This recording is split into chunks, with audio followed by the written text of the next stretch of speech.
What's on your mind? Don't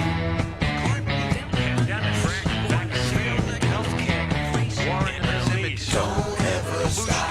Don't ever stop. What do you think? Oh, what do you think this morning? That's what I want to know. What do you think? There is so much going on in the world. It's unbelievable. Trump is getting ready to head to Scotland for a 5-day visit.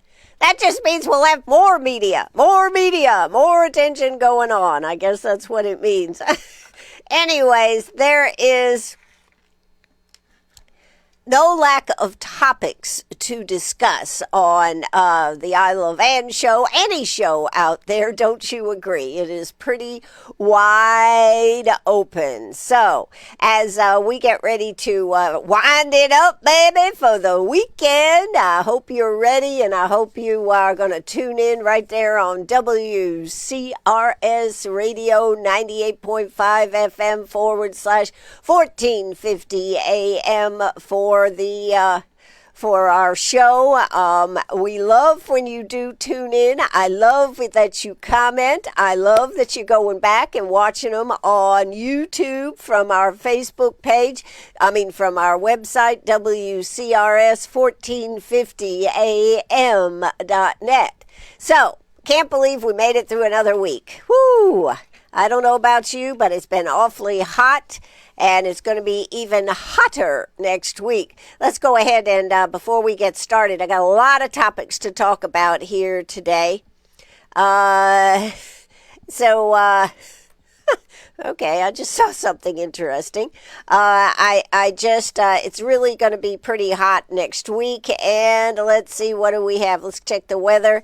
Right now it is 82. It already feels like 89 degrees. We're going to have a high today of 95. So that means that it's going to feel like over 100 degrees, For the weekend, we've got no real chance of any rain. Saturday's a high of 99. Sunday, Monday, a high of 100. And again, no real chance of any rain. Cooling down on those days just to about 76, 77 degrees. Tuesday, the temperature really drops down, 99. But we do have a 25% chance of some rain. Wednesday, 98, continuing with that 25% chance of rain. Thursday, oh my God, we're going to be freezing. It's going to be down to 95 degrees and about a 40% chance of some rain. So maybe by next weekend, we'll be cooling down a little bit and having some rain in there too. I don't know about your grass. Maybe you're able to water it a lot. I've, of course, got the field out back there, so I can't really do that. The grass out there is crunchy. That's what I have to say. The grass is crunchy. Anyways, that's a little update on the weather in case you wanted to know whether you should take an umbrella or not, or whether you even need a sweater. Do you know, right now, I don't know, when I'm going out to have lunch or dinner or whatever, I always take a sweater. Right now, it's so hot out there, and it's so hot that just keeping the restaurants and everything comfortably cool, I haven't really seen the need for a sweater like I usually take. But anyways, that's another story. All right, we got a lot to get to. National Day on the calendar list it's National Wine and Cheese Day. That's right, it's National Wine and Cheese Day. It's also National Hire a Veteran Day. That's pretty cool. And it is also National Hot Fudge Sundae Day. So that's a few that you might like to take advantage of. Well, I could wait till the end to tease you on this story on that's on our Facebook Live that I really recommend that you tune into. If you want to see what I'm going to talk about, I'm going to talk about Powell, Jerome Powell and Trump standing there with their hard hats on. And what I had a flashback memory to I mean, many of you may not even know these two that I'm about to flash up on the computer screen for you to see. But if you are of any age at all, you may have liked this, or your parents may have liked it, and as a child you may have seen this. So I wanted to share this with you as I saw President Trump standing there trying to hold his tongue, trying to be good. I said to myself, this looks like something. What does it look like? And I don't know if anybody else has made that connection out there. They may have, maybe not, but maybe they have. So I want to flash this picture up here for you. Let's see, I think it's this one. Yes. Don't you think that this is who they look like? I mean, if you really look at it and just check it out, there is a picture of, okay, if you're not watching, I'll go ahead and tell you who it is.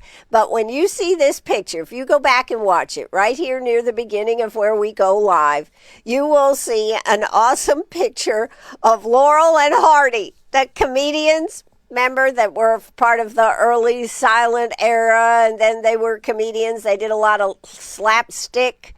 Yes, that is the picture. Now, who wants to comment and say, Ann, you nailed it? With Jerome Powell, this little guy with the hard hat on, standing next to Trump, and of course, Powell looks like Stan Laurel. You got to admit, yes, somebody just said, yes, you are right, Ann. Sitting here last night watching this, going through stuff, I said, that just reminds me of somebody. Who is it? And then Oliver Hardy, they called him Laurel and Hardy, Oliver Hardy. And they did slapstick comedy during the classical time of Hollywood. So tell me that I have not nailed it here this morning. Ba, ba, ba, ba. You know, Trump was trying to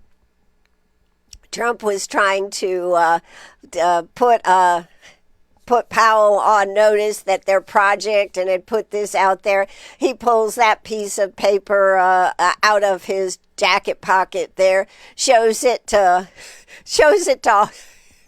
to Powell, and Powell goes, sir, that's not it. I mean, he said, no, that's another project we're working on. That's not this project. And they just go on. And then somebody asked Trump if he was going to fire Powell right there in front of him. And he goes, well, no, but I would like the interest rates lowered. And then, of course, they walked around the staircase and went up the stairs. But you got to look at that picture. Laurel and Hardy on Facebook. They are on my Facebook page with a picture that almost simulates how they looked on the television screen when you saw it. So check that out on our Facebook, not on Facebook, on my Facebook Live here, which then will be posted on our webpage, WCRS 1450 AM. Love, love, love it. So wanted to share that. Not much else to say. Trump is trying to be... He's trying to be, you know, hold his tongue. So, Jerome Powell was playing the straight man there, just standing there, not saying much, like, how much more of this crap have I got to endure? When does May come? He probably, I would say Jerome Powell probably has a calendar, and he knows how many days and hours until retirement. He's also probably trying to figure out, how should I take my vacation? Should I wait until the very end and then take it, have 2 weeks, 3 weeks, whatever vacation? Or do I need a break from this barrage of crap that keeps coming my way? I'm sure that's how Jerome Powell feels. Whether, a lot of conversation about the interest rates, should they be lower? Is that going to help the economy? Well, yes, it does. I did hear something this morning, though, and it said that the Fed interest rate particularly affects the overnight rate that banks can sell their money for. or people actually huge dollar amounts, but it doesn't, that it's the market that takes care of the rest of it. So I'm not really sure exactly what part of the interest rates is the fact of the overnight, what the Fed allows to be charged. Is that driving what our interest rate is? Probably has a connection. But the bottom line is, Trump definitely has Jerome Powell in his crosshairs. And will Jerome Powell bend, or will he just keep trucking on saying, I'm okay with it? Then, of course, on Fox News, they're trotting out this guy that is one of the three possibilities to replace Jerome Powell. I think he was a governor at one time with the Fed. But he is now not in office, and they are chomping at the bit to have him back in. And of course, he's following Trumpism and falling right in with what Jerome Powell should do. So who knows how this case is going to work out? The president usually does get what he wants, so maybe that'll happen. But here's what I have to say to Jerome Powell this morning.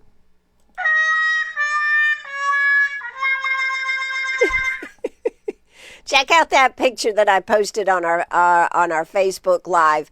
You will like it. You will like it, I'm sure.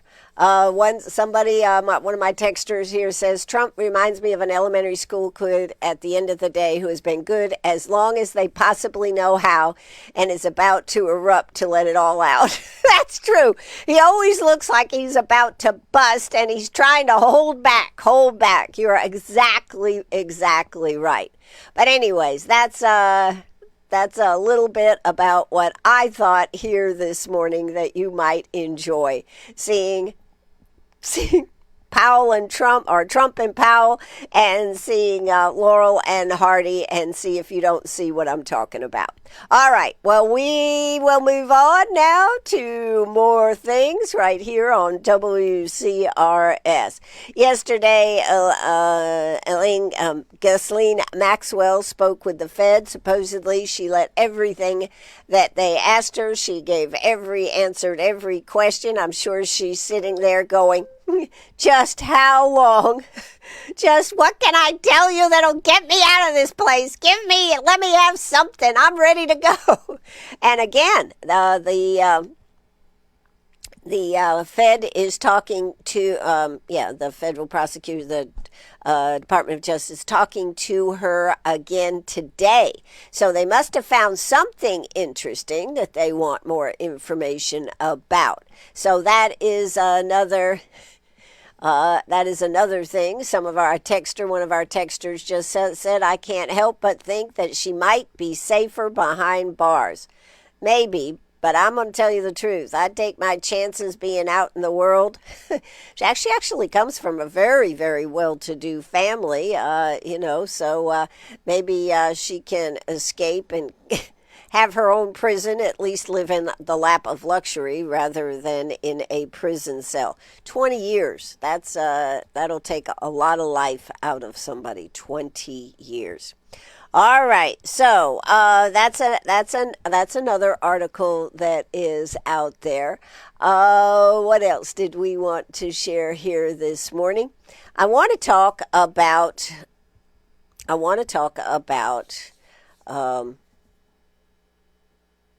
the people we are losing. And I don't know about you, but how does it affect you when people that have been icons in our lives start passing away? I mean, we're talking about Ozzy Osbourne. May not have been somebody that was on your radar as far as his music or whatever, but you knew the name. You knew him. You knew of him. You knew the things that he did. Ozzy Osbourne, Chuck Mangione, and of course Hulk Hogan, who had just made a big splash at the Republican convention, tore his shirt, was just being the Hulkster. And how does it make you feel to see these people passing away? You know, we see this all the time. People are always dying. I mean, I admit people are always dying. But there are people that die that just really, I think, affect they make you realize you're getting old. And, last night on some of the TV shows, they were talking about how great to have grown up in the 70s and the 80s. Great to have grown up in the 70s and 80s. This was a time. I wonder what the young people of today are going to be saying. Yeah, it wasn't so great growing up in the 2000s and 2020, 1918, whatever. I just wonder what people are going to say. But I do just, some people are so bigger than life, and they just affect you so much when you hear of their passing. Chuck Mangione, I played his song that he first made, but he did so many, many more. Feels So Good. That was his first really big song, and he did so many more, and he did so much for jazz. But then being on King of the Hill as Chuck Mangione. Somebody said last night, I didn't realize that was really a person. But, and when you talk about King of the Hill and what was The Simpsons, things like that, that was a good way for people to connect, different generations with the stardom. But when somebody goes, I didn't know that Chuck Mangione was a real person, God, that just cracked me up. So anyways, one of our texters says, I think it's a reminder that our youth is slipping away. At least it is for her. And I think that's true. When they say, so-and-so died at 71, so-and-so died at 68, so-and-so died at 61, whatever the year is, and you look at your life and you go, well, that's a little close. And I think as humans, we like to think that our lives will go on forever. And when you're, I think for a lot of people, when a parent dies, that's like a little wake-up call. I think when you have a sister or brother, when you have family die, it really is a wake-up call to the fact that life is passing you by. And I think sometimes it, at least in my case, it makes me feel like, oh my God, I've got more to do. I can't sit down yet. So how do you feel about it? 864-229-7984. Or join us on Facebook Live this morning and just have a good time. Give us your opinions. 864-229-7984 if you want to call or text. I'll get your text right away. I may have to get your calls, but a telephone call is always appreciated. I'm always appreciated. So I just wonder how you feel about it, because it is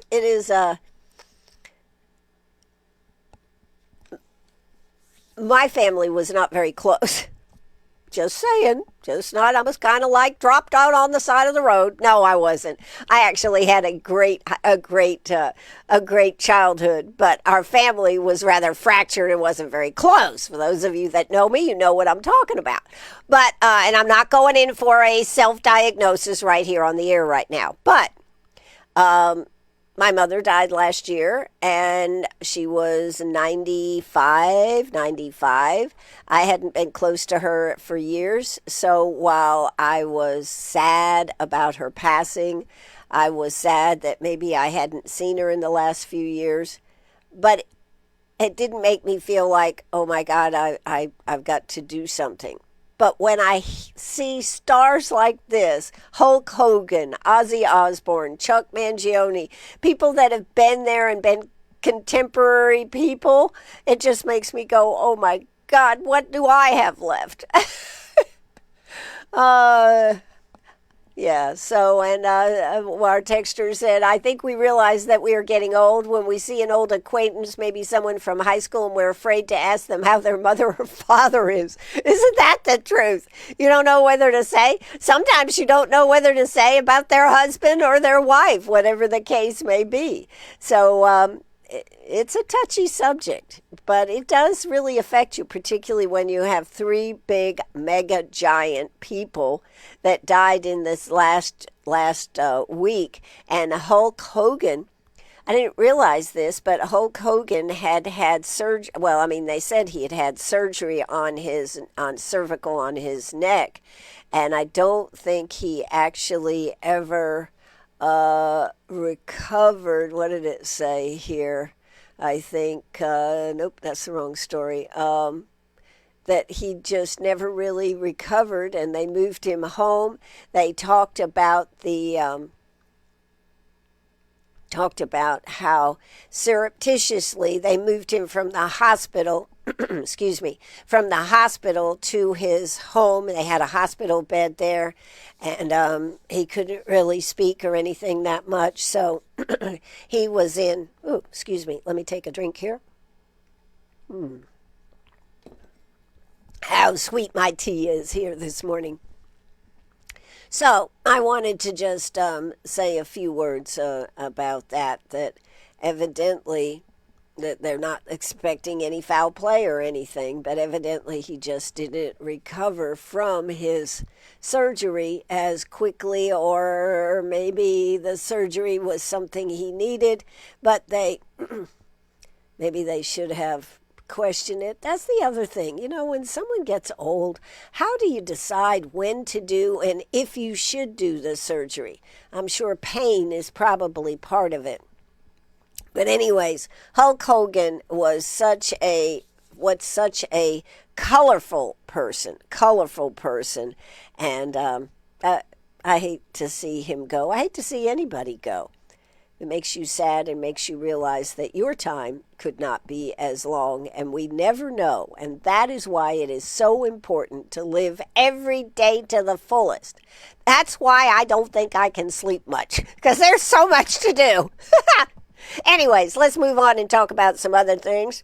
What do we got for time? Okay, we are going to talk about a couple of other things here this morning, and then I'm going to give it up. I wanted to talk about this real quick. I think rather I will. Trump signs an executive order forcing homeless off America's streets. This is something that is a long time coming. President Trump signed an executive order Thursday calling on states, cities.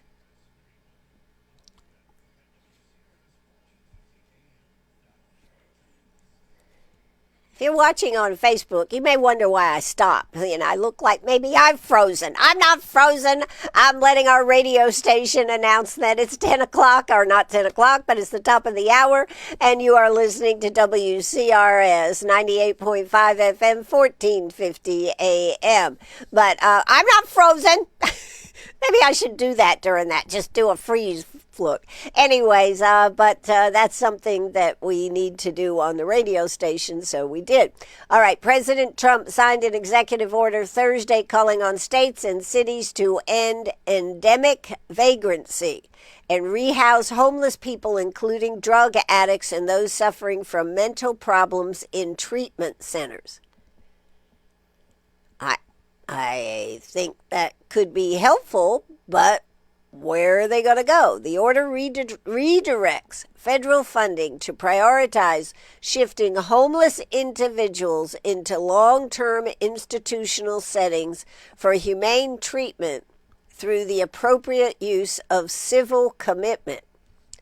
This, I think, could get a little sticky for them on a federal government policy. The order, okay. On average, more than 274,000 people were sleeping on the streets each night last year under then President Joe Biden, the order says. And The overwhelming majority of these individuals are addicted to drugs, have mental health disorder, or both, the document says. The federal governments and the states have spent tens of billions of dollars on failed programs that address homelessness but not the root causes, leaving other citizens vulnerable to public safety threats. That is true. But my question, having dealt with Pathway House and the way they're dealing with homelessness, is the federal government able to address this or not? Trump has for years complained about homeless encampments among major roads in Washington, D.C., and proposed reopening insane asylums to house the nation's most dangerous street people. It was not immediately clear how much funding would be steered toward the new initiative or whether there would be parallel effort to reopen long-shuttered institutions as public safety strategy. The order identifies assisted outpatient treatment as an option in addition to institutional treatment. States and municipalities that already crack down on open, illicit drug use and urban camping, loitering or squatting, and tracking sex offenders will be prioritized for grants. President Trump is delivering on his commitment to make America safe again and end homelessness across America. That's what White House Press Secretary Carolyn Leavitt said in a statement.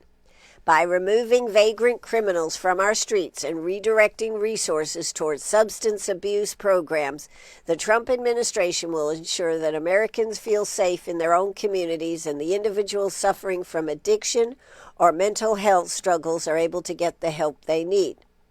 10 cities have particularly upset the president, and he's talking about particularly in Washington, D.C., between the Kennedy Center and the White House, in an area his motorcade traverses on the way to and from his golf course. Another rat-infested encampment lasted for years in McPherson Square, just north of the White House.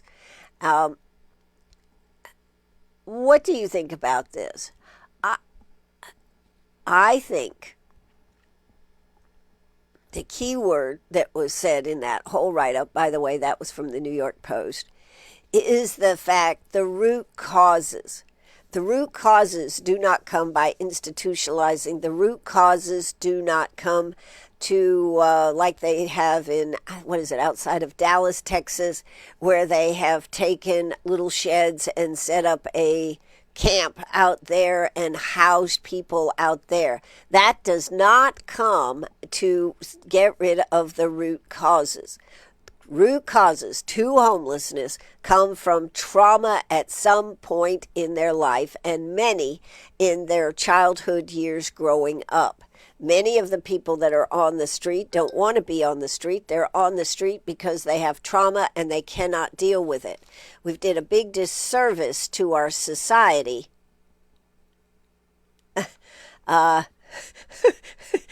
Okay. I just got a funny comment. I'll share it in a minute. They have trauma. They cannot help this. What Pathway House has done on a local level with no government interference has shown us, has verified studies, and can show the results of what they have done with getting people out of homelessness. I don't know if you follow Pathway House, if you help Pathway House, but what they are able to do is amazing. But it is intense. It is a one-on-one with the client and with their group there that works with training, their people that help them get through this and learn how to cope and deal. Is the federal government able to do something, or are we just going to be warehousing people so that the rest of the people don't have to deal with it? I kind of think it may be number two, because to really get to the root cause of homelessness takes a lot of money and a lot of work, and it can't be done by putting people in mass class institutions. And, the other question that I have, because we used to, there's that word, have institutions that where they put people that had mental issues. They locked them up in mental institutions, statewide institutions quite often. And then in the late 60s, no, I think it was in the 70s, they started doing away with those facilities because they impinged upon people's rights. I'm not sure what the right answer is. I think it's admirable to want to get people off the street and get them in safe environments, and it is a safety issue for people in the community that live there. Nobody should have to live with the situations we've seen in California, New York City, all these type of things. I certainly wish that the federal government would look at the programs. I'm sure maybe there's others that are replicating what Pathway House, but I know that Pathway House was one of the first institutions out there and then being in Greenwood, South Carolina, to have been able to look at what causes homelessness, to listen and help people get out of it one at a time. They are reuniting families because of the Pathway Village. They are getting them the help that they need, mental, psychological, education. Any of the problems can be overcome, but you first have to address the attitude of I am whole and I can do this. And if somebody has demons and they do not have the wherewithal to be able to do this, then this is a problem. So it's the root causes of homelessness. And Trump mentions this in his executive order. But I just question whether they're going to be able to do what's really necessary to help. So I would be interested. In what you think, if you have an opinion about this. 864-229-7984. That's 864-229-7984. Well, we have had a small homeless problem. About 300 children are homeless here in our area, between 250 and 300. Certainly not to the level of what they've had in bigger cities and communities. But how these bigger cities and communities have dealt with it is to either round them up, put them in sheds outside of bigger cities, got the government just to pay for it, but they don't get the psychological help that they need to get off of it. Just giving somebody another drug to be able to deal with the drug you were on. Keeping people on meds for the rest of their life to be able to function is how we feel that is the right way to do it. No, the right way is to get to the root cause of what caused this. What happened in your life that caused you to not be able to cope, and to be able to help people get the coping skills in their life is super important. I would love for you to look at greenwoodpathway.org, I believe it is, and check out how they are dealing with this. They also have, and I have just started a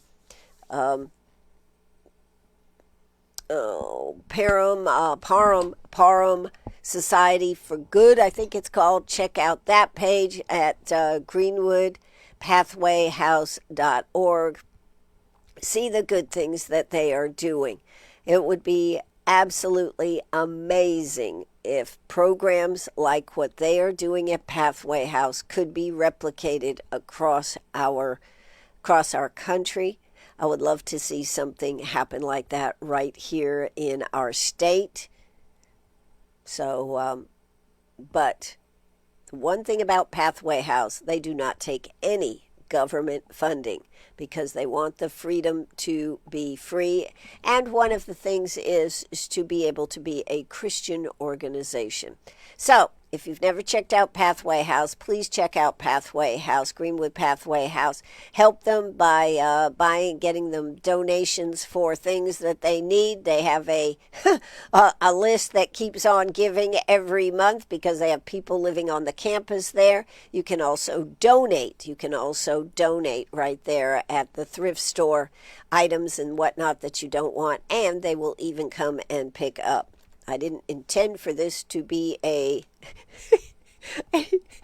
commercial for Pathway House, but it kind of did because I really think it's a super organization, and I am proud to be working with Pathway House and getting the word out there. All right, so let's talk about a couple of other things here this morning. We just had a couple of comment come in that I think... somebody just asked, what about those that want to remain homeless? But I think the question is, let's see, I didn't read the whole comment, so maybe there's more to it. So let me just make sure. Did I just take the short answer, or did I get it? That's something we cannot comprehend.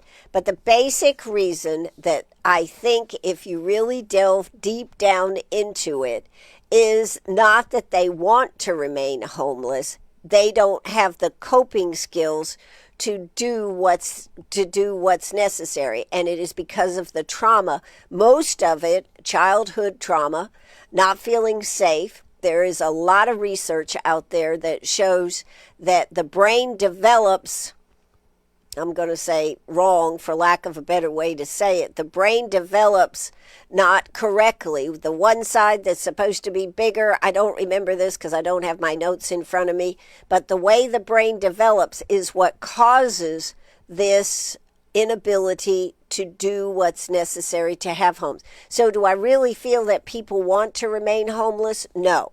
I feel that it is the trauma that they are in. And sometimes there have been many people who have actually gone through Pathway House who were very, very successful people, and all of a sudden that trauma was triggered and they could not make it another step. And so lots of times we think, well, giving them money to have a home, doing this, that's not the answer. The answer is to get to the root cause of what caused them to not be able to be, I'll use the word successful, but I mean successful in having the basics and then taking care of their family, having healthy relationships, the list goes on. If you need more information about that, I would suggest having Anthony Price come and talk to your group about homelessness and the root causes to homelessness. I think you will find it fascinating. And you can also go back right here on WCRS and search for interviews that I have done with Anthony, because they've all been about these root causes. So I think it's not something that we can't comprehend the fact. That's absolutely true. But it's all based on the fact, and there is mountains of research that's been done on this, not only through Pathway House, but through other organizations to see this. But Pathway House has done probably the deepest and most comprehensive dive into it, and because they have people living that come to them that are in this situation. I think you should also understand not everybody that goes to Pathway House succeeds in getting out of it. Sometimes it takes people 2 or 3 tries to come through, to get through it, to get on the steps to making this happen. But and that is why having our children in stable homes is so important. I think we as a society, and then I've got to move on, we as a society think some of the sexual abuse that we read about is the most horrific thing a child can go through. Do you realize the most horrific thing a child goes through is to not feel safe? To not feel safe. Safety is the most important thing for a child. So while we take our children and they may be sleeping in a car one night, they may be sleeping on so-and-so's sofa another night, they may be moving around, that is another definition of homelessness. it is the safety factor that affects children the most. And I'm certainly not poo-pooing the sexual aspect of it, but who would think that a child being feeling safe would have the most effect on their trauma that they go through in life? And we all know of people that have suffered amazing things, and it is sometimes amazing to hear their story and hear the fact that they are able to get up and get dressed and go out and work a job. But at some point, this trauma can come crashing down on them, and they can't do it anymore. So I think one other fact that you may not realize is how many people have owned homes, been successful, and then the trauma just is triggered, something happens, and that's where they fall. And I'm not doing it justice here today with my little bit of discussion, but it's a very intense topic that needs more. So I would recommend calling Anthony Price over there at Pathway House if you have any questions. If you'd like to have him talk at a group, he would love to come out and talk at a group and give you some of the information that is missing out there. And while, as I said, I think it's great that Trump is willing to, I'm not going to say throw money, but put money towards this thing, putting people in institutions, is that the answer? I'm not sure that is. If putting them in institutions means that they're going to get intense help in solving each and every one of their problems, then maybe. But just to bring back the bull streets of South Carolina, etc., is not the answer. Hey, I'm Ann Eller, right here. I had a couple more things to talk about.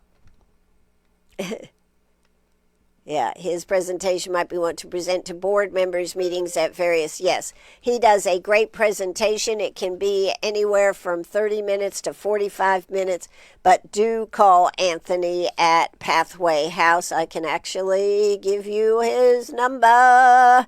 If you'd like it out there, I would love for people to say, since we're talking about homelessness, since we're talking about where we're going with this, maybe we should get some more information. Their number over there at Pathway House, 864-223-4460. That's 864-223-4460.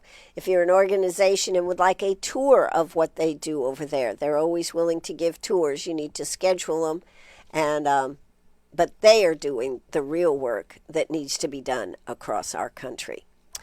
All right. Penny's saying you got to finish up, Mom. I'm tired of waiting. So we are going to finish up. Oh, where is that? Nope. Maybe. Nope.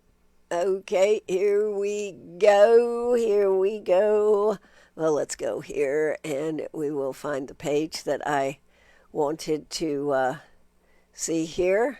Is this right? I think so. Is it? Had a couple things I wanted to share with you here this morning. Oh, I guess not. All right, let's see. Nope. Okay. Nope, that's because you got the wrong date there, and that's your problem. You always have problems. All right, let's go here. A couple of things coming up that I thought you might like to know about. Of course, don't forget about the, here we go. Don't forget about, oh, don't do this to me, Ann. Do it right here. Couple of things I thought you might like to know about that are going on this weekend. One of the things I wanted to discuss was how engaged our new superintendent of District 50 was. Don't know if you've seen any of the pictures, but he was everywhere, man. He was everywhere, and that is for sure. He was in all across the school district. He was making sure that he was in the schools, talking to kids, talking to teachers. Really, I've got to give kudos to the fact that he was out there doing it. So congratulations to Dr. Shane Goodwin. I hope that this continues, because you know what? When you're getting information from people about what is going on, you can quite often solve problems with enough information. So let's to give you a couple of things here to finish up with. Loy Sartain is going to be speaking at the Greenwood County Historical Society, which will meet at 3 p.m. Sunday, July 27th in the Fellowship Hall of Main Street United Methodist Church. The members of the Historical Society, is a member of the Loy Sartain, is a member who lives in the Phoenix community, will be the speaker. His topic will be the extraordinary life of Dr. Stephen Olin of Vermont. The public is invited and encouraged to attend and become engaged in the local historical society.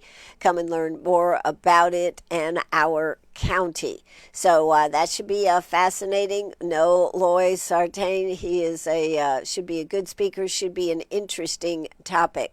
Also, and so that's at 3 p.m. on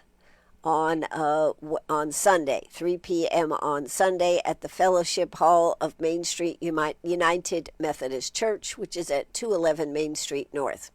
The other thing I wanted to discuss is, Veterans Day will be here before you know it. Yes, it will. And the City of Greenwood and the Star Fort chapter of military officers are again hanging banners that recognize and pay tribute to our local military service personnel. Double-sided vinyl 18 by 36 banners, which with individual photographs of men and women in uniform, 2 veterans per banner, with their service branch and specific war conflict, will be displayed on lampposts around the uptown area in Greenwood, specifically along Maxwell Avenue, Oregon Avenue, and portions of Main Street. A ceremony to honor the hanging banners is planned for Thursday, September 11th, which is designated as Patriots' Day. It's also a big reminder of 9/11, 25 years ago. There are still brackets that are available to hang new banners. To be eligible to have a banner, the person to be recognized must reside or have resided in Greenwood County. The individual must be serving or active duty or an honorably discharged veteran. So it can be an active duty military person too.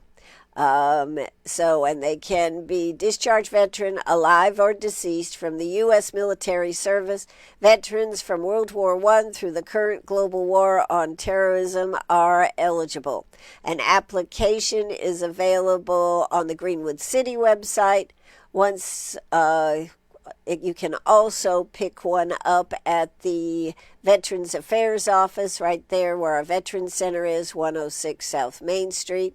The cost is $85 per veteran, paid by individual veterans, families, private donations, or businesses, and is tax deductible. So that is another part of it. A family with 2 veterans could purchase an entire banner for $170. One veteran on the one side, another veteran on the other side from their family. If people wanted to come together and do 2 family members and make sure they are front and back. What is necessary? Let's see. They must have their DD-214 form or World War II discharge form, proof of service, and photograph of the veteran in uniform. A headshot will work best, is required. Current active duty personnel or their family members can only apply with a paper application.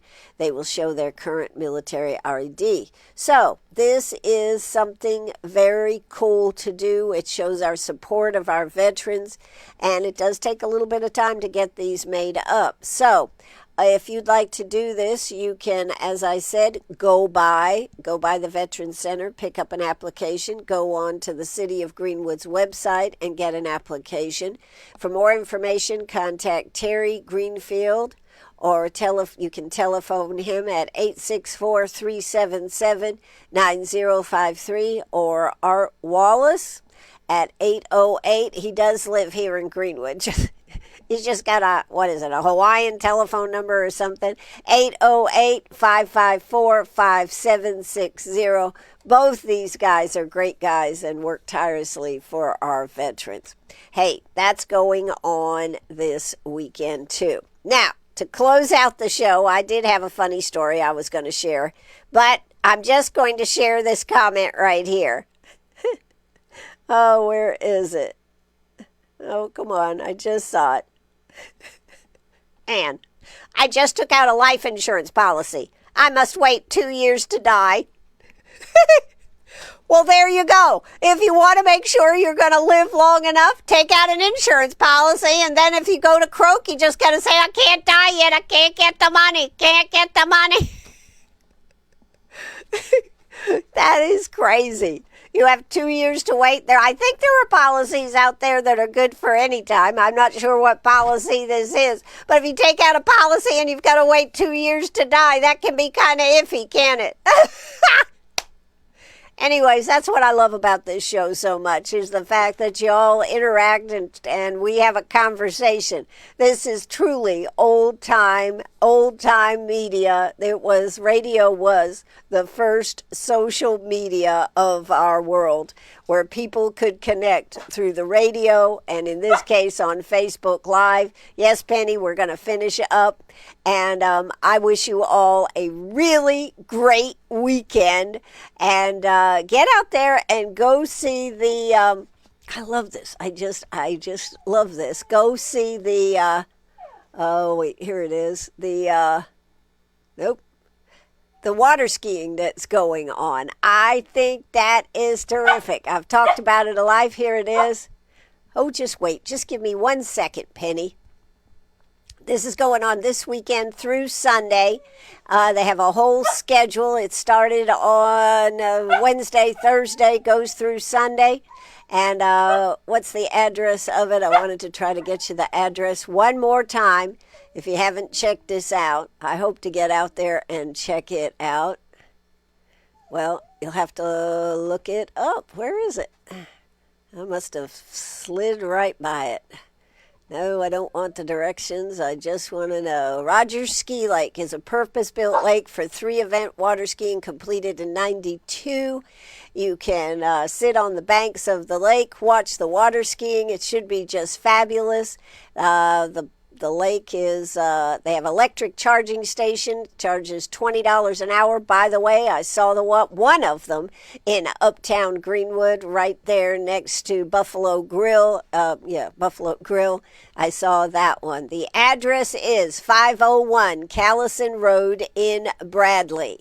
So check that one out. It's going on all through Sunday. Should be a fabulous event to take some chairs, sit on the side, and just watch people doing magnificent things, flying through the air, doing slalom skiing and all this kind of stuff right there on the water. They say they've got plenty of shaded places to sit also, which is really makes a difference.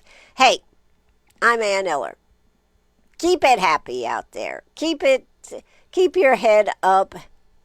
Do something good for not only yourself, but do something good for somebody else. It'll make you feel amazing. That's why I got Penny, so I can do something for her every day that makes her happy. All right, everybody, have a good weekend. I will be here tomorrow morning thinking about something kind of crazy for Saturday morning. I hope you tune in. It'll be a cool one, that's for sure. What are you saying, Ann? You'll just have to tune in to hear all about it. That's going to do it for us. Bye-bye, everybody. Okay, Penny, I'm coming. Have a great Friday. Be safe out there. Keep on sharing. The phones are open. Keep on laughing. Give us a call. You gotta keep on caring. As long as you've got a voice, don't ever stop. As long as you've got truth, don't ever stop. You're on the air. As long